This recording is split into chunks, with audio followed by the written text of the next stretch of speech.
I'm Becky Fawcett, a mom by adoption, an infertile blonde, a female founder, and a businesswoman. Podcast rulebooks will say that your introduction must always be the same for every episode. My guess is mine won't be. For most of my life, I tried to be perfect and do what everyone else was doing. And then I tried to have children. That's the plot twist. Now I look for any opportunity to be different. I'm an outspoken advocate who wants to change the world, and sometimes that gets me into trouble. But for the most part, it helps me make real connections with real people. Welcome to my podcast, The Fawcett Report. I'm so glad you're here. So everything needs an introduction, right? That's what they tell me. I'm not really in love with that idea, to be honest with you, because I'm really actually a girl who likes to jump into the middle in the unexpected part of the story and figure it out from there and make it work. I'm going to try to abide by the rules today, and I'm going to give you that intro podcast episode to get to know me and to get to know the Fawcett Report. But there's a few things you need to know about me before we get started. I don't love the rules when they're arbitrary. And I feel most rules are arbitrary. So I like to make my own when they make sense. I do not want to do what everybody thinks I'm going to do. I don't want to do what I grew up being told I had to do. I want to follow that road that's my own. And I'm willing to take the risk to do it. And I don't like long bios. I used to. When I was younger, I think I thought I had things to prove. And I would have a bio that listed everything in the kitchen sink, everything I had ever done that was impressive, where I went to college, all that stuff. But now, I think there's only one thing you really need to know about me. I'm a mom, period. End of intro. Not really, but end of intro. I'm a mom. How I became a mom was so transformative that I have now built my entire career around motherhood. We're going to get more into that as this podcast goes on, but that's really what you need to know. I'm a mom in every sense of the word. So if you follow me on Instagram or Facebook, you know that I do this thing called 30 Seconds with Becky Fawcett. I do it almost every day. Sometimes I do it more than once. It is not scripted. Occasionally, you will find, if you're in my apartment or at my office desk, a million scraps of paper with, oh my God, I have to talk about this. But let's be honest, I usually lose those scraps of paper and I wing it every day. And I'm out on the street in New York City, and sometimes there's sirens and sometimes it is hectic and crazy and not perfect, because that's my life.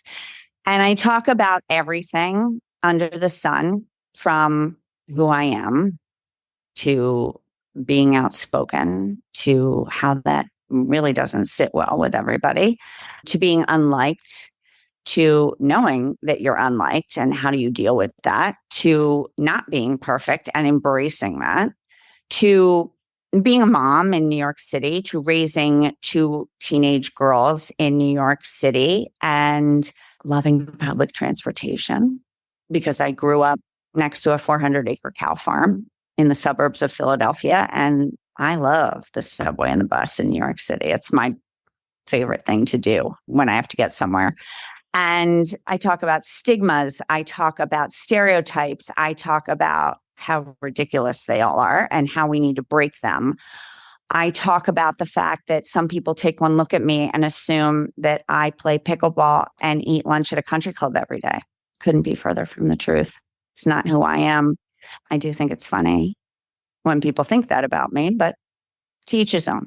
I talk about living in New York City. I talk about getting dressed, because I have loved fashion since I was 12 years old. I started babysitting probably at 11 because my father told me that the things I wanted for clothing were ridiculous and he wasn't going to get them. I had what I needed. And so I went to work to earn the money to start buying clothes I wanted at 12. And still to this day, that is my vice. But I love getting dressed. It's one of my favorite things to do. I love walking the streets of New York and being inspired by what other people are wearing and how they put themselves together and what they're willing to dare to do. I think that's pretty cool. I talk about being infertile and the shame and the secrecy that surrounded all of that back then and still today. I talk about my miscarriages. There were 3 of them. They were pretty bad. Shame and secrecy in that too. I talk about not wanting to adopt. As my oldest daughter says to me, joke's on me. How did that work out for you, Mom? How scared I was to adopt and how, oh my God, how grateful I am that I did it. And I have the 2 most amazing girls and my work because of all of it. And I talk about everything. Living in New York City, eating out at restaurants in New York City and finding the gem of a hole in the wall restaurant that is so good that people would think is not the best place to eat because it's not fancy. I talk about finding fashion finds at H&M, Zara, and Amazon lookalikes, and my sunglass collection, all these things that make us who we are. And I talk about money, talk about a taboo subject that you shouldn't ever talk about because I raise money every day to change the world. And so that's breaking another stigma of that. People always ask, when did you come into your own? When did you really know who you were? And I can only talk for myself. I always knew who I thought I was supposed to be growing up, who I was supposed to be in college, and what I was supposed to do. But I don't think that I really figured it all out. I pretended that I figured it all out. I was good at that, I'll tell you. But I don't think I really figured it all out until I tried to have a baby. I was 31 and it didn't really work. And that's the plot twist that I mentioned in the intro to the podcast. I struggled. It was bad. I spent all my life savings and my struggle became public thanks to all the miscarriages and then the adoption thing. And no one wanted to talk about any of this. Everybody knew it was happening and no one wanted to talk about it to my face, that is, because there was plenty of talk behind my back. And the thing about that is it always comes back to the person. I knew what people were saying about me. That didn't really make it much better, but I'll tell you this. I walked through that fire. It was the worst time in my life ever. And I came out of it a different person and someone who realized that there was power in talking about what other people didn't want to talk about. And there was power in walking the road that no one else wanted to walk and owning it. And all of a sudden I realized that being perfect was horrific and being real was the greatest thing I could ever do. So that's who I am. That's who I've become. I adopted both my girls. Jane is now 19. Brooke is 15. They are both open adoptions. We had relationships with their birth mothers while they were pregnant. And for Jane, I was actually in the delivery room with her birth mother when Jane came into this world. We're still friends today. We talk about our 19-year-old friendship in ways that we never thought we would.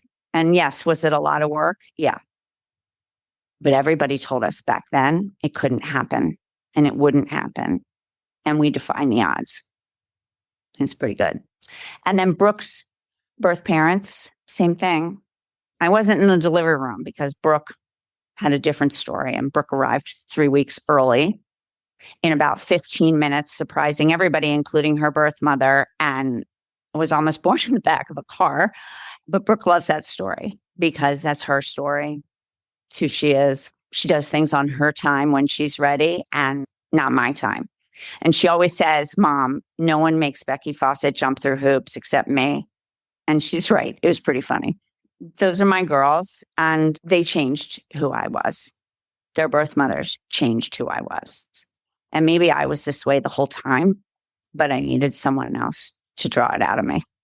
So one of the things when you have a big personality, which I have a big personality and a lot of opinions, is that you ruffle feathers.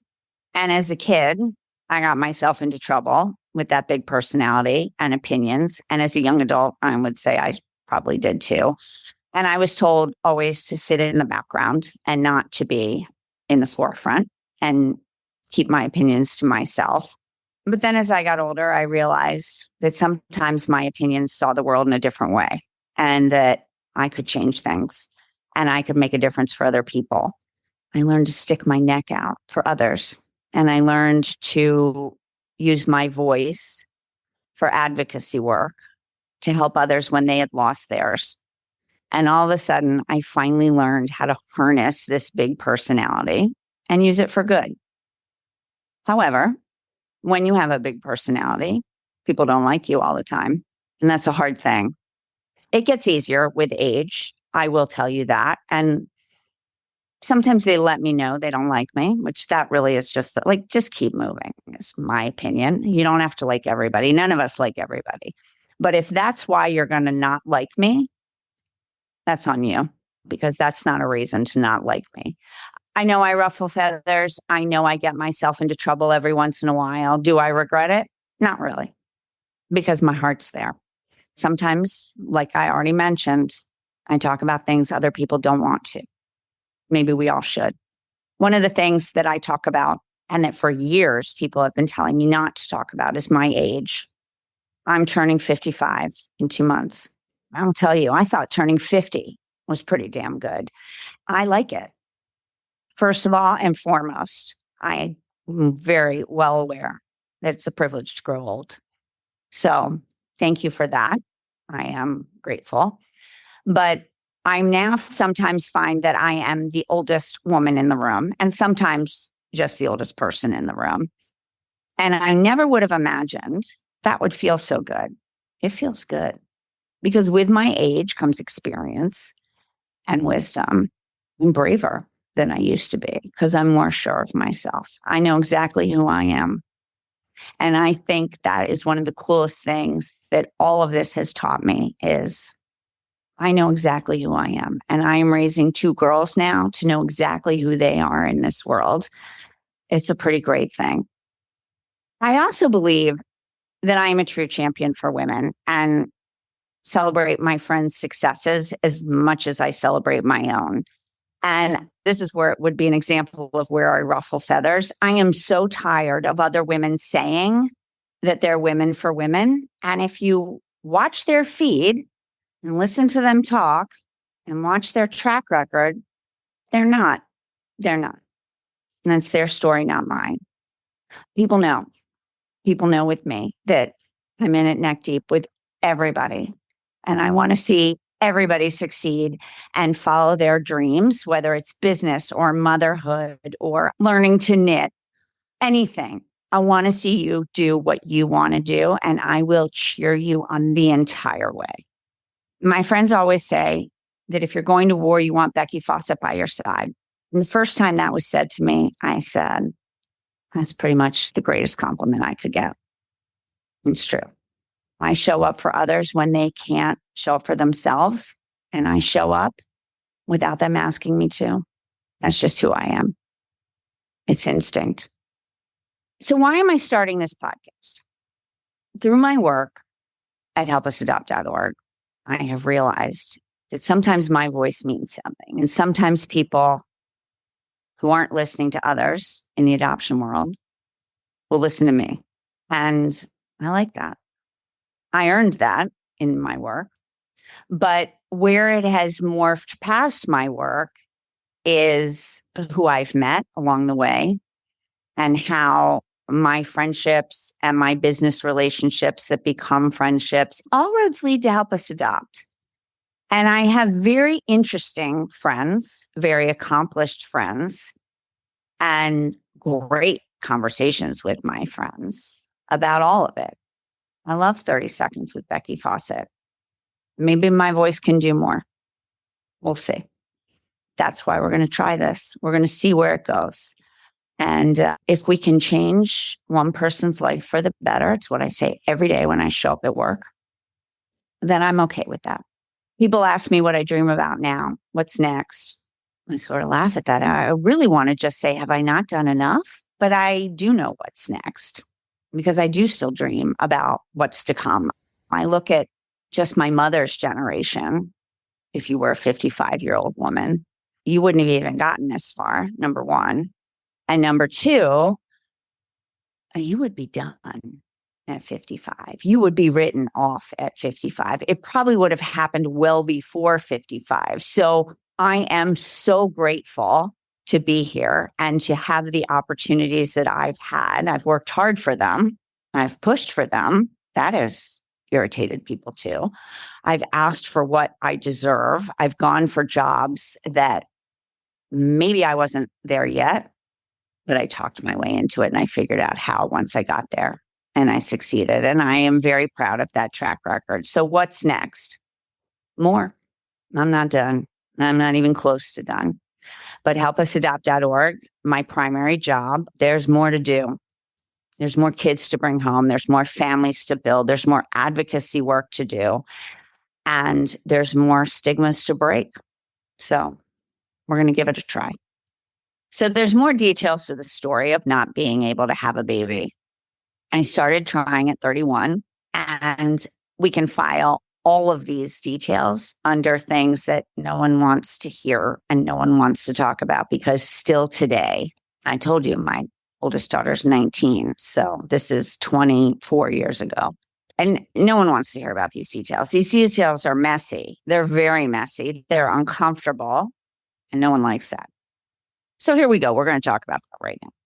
To wrap it up with a nice, pretty bow. Straight to IVF. No, do not pass go. Do not collect $200. All I kept thinking about was just don't let me have to do the needles. Guess what? Straight to the needles. Oh, Jesus. It was awful. 4 years, thousands of painful shots. If you've done them, you know what I'm about to say. I think the back of my hips will hurt forever. Some of those needles, the needle was like the lead of a mechanical pencil. Thousands of painful shots, way too many to count. Awful medical procedures, not to mention you're in a room with multiple people in very compromising positions going through all these, like not fun, not proud moments, not great, all to have a baby, all to become a mother. I watched my life savings of $82,000 go out the door with all that IVF stuff. And at the end of those 4 years, what was I left with? On my resume was this: failed IVF patient. No one liked that term either. No one wanted to say and take ownership for the fact that I was a failed IVF patient. People today still don't like that term. They would rather I use the term unsuccessful. I didn't come out of that with a baby. I came out of that with nothing. That's failure. Sorry. It is. 5 rounds of IVF, 3 pregnancies, 3 miscarriages, life savings gone, and no one to talk to me about what was next. I had to figure it out on my own. I chose adoption, but I was terrified because the world told you, and still today, adopting is not like having your own child. And I say your own with quotation marks around it. They tell you it's scary. You don't know what you're going to get. There's a lot of fraud in the world of adoption. Birth parents are scary. Open adoption is scary. It's all scary. That's what they told me. But not being a mom was, quite frankly, more terrifying than going through this. So I adopted, made the decision to adopt, and then it changed. I became a mom. I met Jane's birth mother. She was just as terrified as I was. I always say she saved me, I saved her. We're in this together. I was there when Jane came into this world and changed me. Being a mom was more than I ever thought it could be. And I thought it was going to be pretty good. And then Brooke came along 4 years later. She and her birth parents changed me again. That process was a nightmare. Took much longer than Jane. It was scary. And there was no one there to help me through it. So that's part of why I made it my life's mission. Because I don't think it has to be scary. And I don't think we should be scared of birth parents. I think we should love them. We should respect them. And I think all of it should change. These are the things I think about as a failed IVF patient. Where's the bridge? We're going to talk about that. Who's helping all these failed IVF patients like me? I want to help people become parents. I want them to see their dream differently. I want them to understand that I get it. It didn't work the way you thought it was going to work. We're all in the same boat, but it could have a beautiful ending. And they're absolutely my girls. And their birth parents think that too. So, life lessons. I just wish someone had been willing to talk about it back then so I didn't have to go through it alone and feel like I was doing something second best, because no one should feel like that when becoming a parent. My family and close friends do make fun of me for my love affair of living in New York. It started when I told my father almost 20 years ago that we were going to move to New York. He said, "You were born to live there. I don't know what took you so long." He was sorry to see me go, but that was cute. And we didn't know if we were going to love it. It's a big change from living in the suburbs with a 4-bedroom house and a 2-car garage and a driveway and a yard and all the luxuries of living in a suburb. And I moved to New York, and I've now been here for almost 20 years. We love it. But I will tell you this, it is not a love affair every single day of my life. I see why it's not for everybody. It is chaotic and hectic, and I love that. I thrive on that. It is expensive. You really commit to bleeding money from the minute you wake up, and that's a hard adjustment. I do not have a washer dryer in my apartment. That is one of my biggest annoyances. And if you know me, once in a blue moon, I do post pictures of me down in the basement of our big building doing laundry on a weekend. That is not my favorite thing to do, but I do it. I don't have a barbecue grill. I don't like that either. I have decent closet space, but no basement. That keeps me from being a hoarder. I will say that's good. But it's not easy to get rid of stuff in New York either, the same way it is in the suburbs. Like, you can donate much easier in the suburbs. And I don't like to throw things away. I like to make sure they go to another home where they can be enjoyed and used. And walking my dogs is a full-time job. People know that about me. And in the rain, it's pretty bad because they don't want to be out there. And sometimes, like a few weeks ago, I was walking my bigger dog, Lou, on a long walk, and she found a dead rat under a car. So there's that. And what used to gross me out completely doesn't gross me out anymore. Occasionally we have a mouse. Occasionally we have a roach. People don't want to talk about that either. It's part of living in the city. Would I trade it? Absolutely not. I'd like a washer dryer. I will say that. But the rest of it, I'll take it. Thank you so much for listening to the launch episode of the Fawcett Report. I'm so glad you were here today. Here's to seeing the world a little differently and possibly using your voice to make a difference. You can follow the Fawcett Report on Instagram, Facebook, and YouTube. And you can message me on Instagram or Facebook. I will respond as long as you aren't mean. You can disagree with me. That's totally okay. But you can't be mean because I don't do mean. Finally, if you're curious about my adoption advocacy and family building work through helpusadopt.org, you can find us on Instagram, Facebook, as well as the website. See you next time.